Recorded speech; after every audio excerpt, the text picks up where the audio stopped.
Welcome to the Movement Center and welcome to the push-up series, where we take a look at just how to do a proper push-up, the common mistakes that we see, the fixes, so that you can move like you mean it.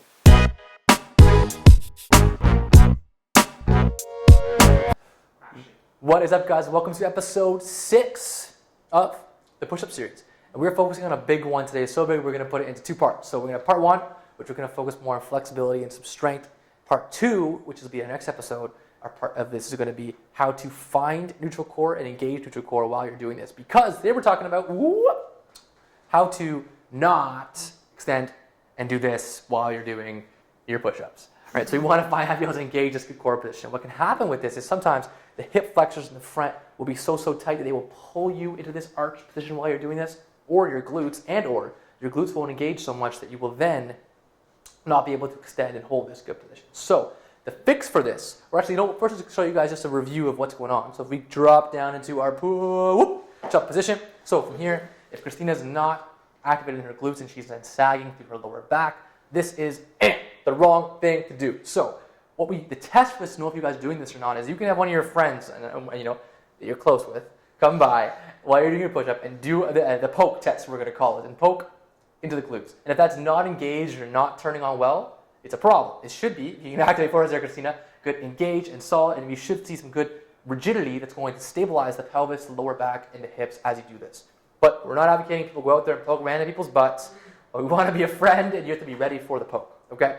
But if you're noticing your back is sagging, that's also on this test, okay? So the first thing we're going to do is now open up and release the front of the hip. So we're going to get Christina to go into what we call our lunge stretch. She's going to get into that position for us. We'll put up a link to our full video in our library on this as well. But from here, she's going to come up, she's going to engage her glute. Now, a lot of people do this wrong. They tend to arch and go into that same position that we're trying to get you out of. And they go, oh, cool, look, I'm so flexible. Look at me go, boom.